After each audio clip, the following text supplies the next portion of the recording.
What's up, you guys? Welcome back to my channel. If this is your first time here, who the man, you the man, can you do it? Yes, you can. My name is Javars, and thank you for stopping by. I do videos on college advice, men's fashion, and lifestyle, so if that interests you, definitely be sure to subscribe to my channel, like this video, and leave me a comment down below.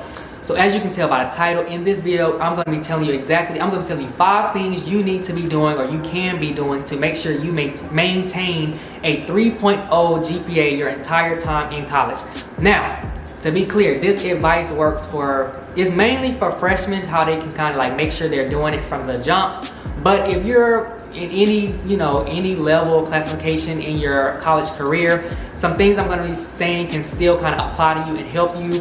And also, if you're wanting to get above a 3.0, this is definitely can apply to whatever your GPA goal is.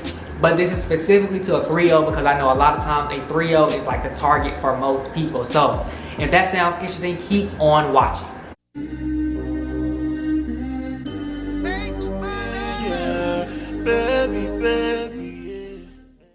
So I'm sure I don't have to tell you the importance of trying to maintain that 3.0, throughout your time in college. 1, because you clicked on this video, so you want to know. But 2, I'll just briefly go over it. It's good for just scholarships, trying to join different organizations, some honor societies, whatever the case may be, grad school if you're trying to go to grad school. So there's lots of reasons why you want to definitely keep a 3.0 and hold on to it as much as you can throughout your college career. So I'm going to get into the first point or thing that you should be doing, and that's starting off your freshman year high. So a lot of times people come in freshman year and they just, I won't say a lot, but sometimes people come in freshman year and they just like bomb it out. And freshman year is where you want to really take advantage of trying to get as high as a GPA as possible for lots of reasons. 1, you're going to be taking, I won't say easy, but freshman year is generally going to be your easier classes because you're not necessarily in like your harder major classes. So you may be taking like basic math, English, maybe some electives, things like that. So if any time is the time to get as high as you can, it's freshman year. I'm just going to put it like that. The second reason you want to do good freshman year is because as you get older, you get more busy. You may pick up a job.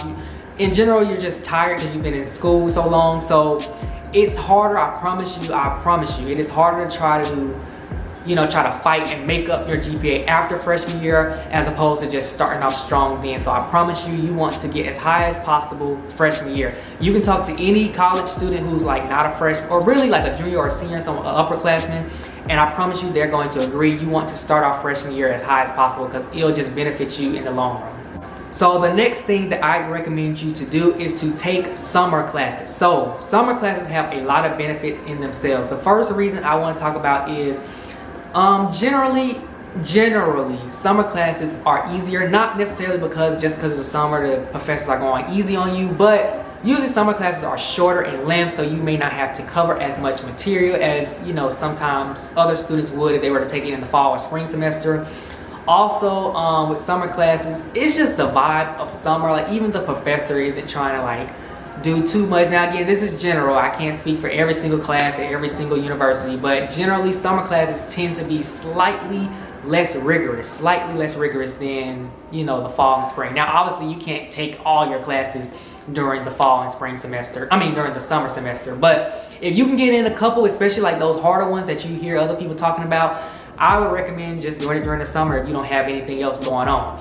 The second thing with summer classes, if you go to like a hard school in general, I recommend, and this is just honest, taking a summer class at a different school because you obviously make sure it transfers over and that that credit will actually count towards your degree.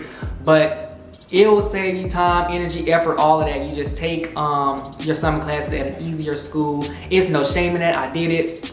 A lot of people do it, so that is my recommendation for you because it will just make you're more likely to get a higher grade during the summer. Every summer semester I had a 4.0. Just saying. The third thing that I'd recommend you to do is just to take less classes per semester. Now obviously, before I even get into that, I want to talk about a lot of things. 1, make sure obviously you're still a full-time student, or if that's what you're trying to do, be a full-time student. So don't take 1 class. But I think it's different at every school, so I'm not going to get into that. But yeah, just make sure that you're still a full-time student. But the other thing I want to get into when it comes to taking less classes is, you know, don't do it to the point where you're pushing back your graduation. Now, by all means, if that's, you know, if you're cool with that, then obviously do that. But I'm saying don't just, you know, take the bare minimum every semester and then you end up having to graduate a whole year later. Again, nothing's wrong with that, but you know, if you can help not, I'm sure you will want to get out of school as quick as possible. I do, but if that's not your prerogative, then cool. But you want to take less classes every semester because it'll lighten your load. If you're, you know, trying to take 6 classes and a lab, that's a lot to focus on versus when you're taking maybe 4, you know, you can really hone in on those 4 classes or, you know, those less amount of classes. I'm gonna just say every semester that I've taken 4 classes versus 5 or 6, I've done well every single time. I've only done it twice, but the semesters that I take less classes are my better semesters. And the classes aren't easier. They're, if anything, they're harder, but it's just the idea. And 4 versus, and I know a lot, this is a discussion that needs to be had. 4 classes versus 5 classes, I don't care what nobody say, it makes a difference. No one will be able to change my opinion on that. I don't care. So if you disagree, cool, but in my opinion, taking 4 classes versus taking 5 classes makes that one extra class, it be killing me. So if you can, obviously, again, make sure you're still a full-time student, make sure you're still on track to graduate on time, but take less classes each semester because I think it'll just make things easier on you and you can focus on less classes at a time.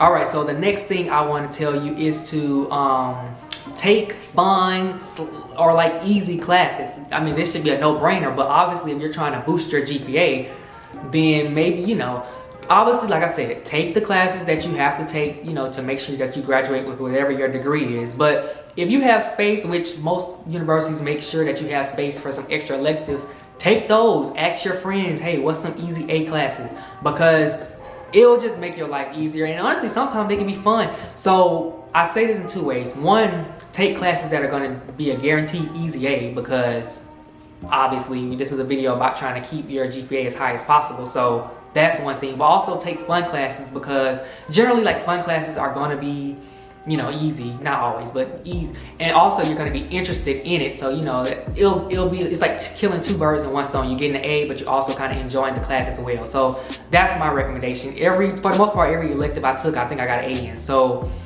you know, that's just definitely something. Those electives is what's keeping my GPA alive. So definitely take some elective classes because it will boost your GPA if you do well. And don't be one of those people who take an elective and get like a B-.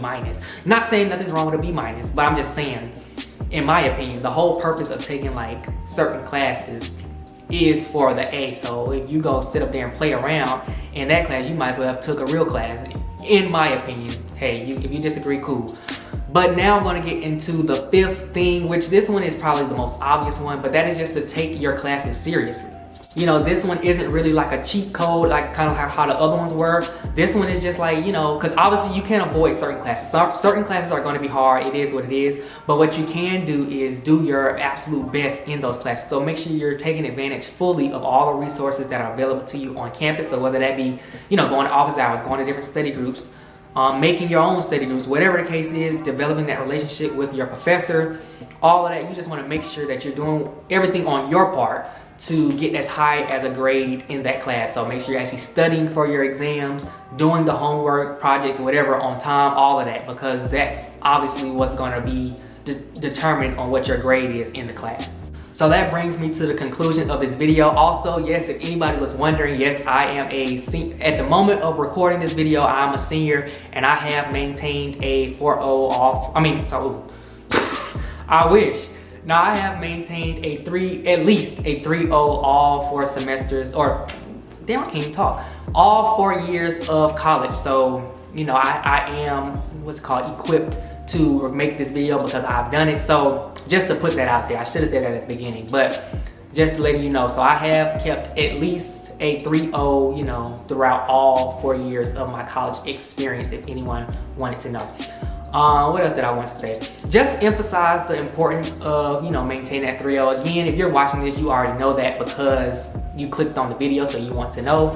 But I just really wanted to stress, like, you'll see if you're already in college, or if, you know, you probably already know this, but if you're you know, in high school and you're thinking about going to college, you'll definitely notice early on, like as you try to join different things, like they really push, you know, having a 3L as you try to like intern for different positions. They really want, and this is minimum, I'm saying, you know, sometimes they want higher, but scholarships, they'll ask for a 3L. So you really want to maintain that 3L all 4 years of college, at least, especially early on. You know, maybe by the time you get to your end of junior year, senior year, like me, for example. Not saying that I can just slack off, but I already kind of have like an internship set up, so I don't necessarily have to maintain per se a specific GPA to kind of, because I already got the internship. But I'm going to grad school, for example, so that's kind of like something holding me back. Not holding me back, but that's something that's kind of like motivating me to continue that 3.0, so minimum. So that's just you know, a few examples of, you know, reasons why you want to keep that 3.0. But I'm done talking. Y'all saw the 5 reasons that I just talked about today. I would go back over them, but I don't think I remember them. It was take easier classes, take less classes, take summer classes, actually work hard in your classes, and then the first one I forgot, but y'all remember because y'all watched the video. Thank you again so much for watching this video. Make sure you give this video a thumbs up and that you're following me on Instagram at javars.ok. If you want more college videos or, you know, college advice videos, things like this, make sure you comment those video ideas down below and I'd be glad to do them for you. If you comment them, I'll do it. Y'all just gotta let me know, because someone actually reached out to me and asked me to do a video on this. So that's why I made it. I wish they would have commented below so people could see, but they reached out to me separately, which is fine also. But comment down below if you want to see other college videos. Again, thank you all so much for watching, and until next time.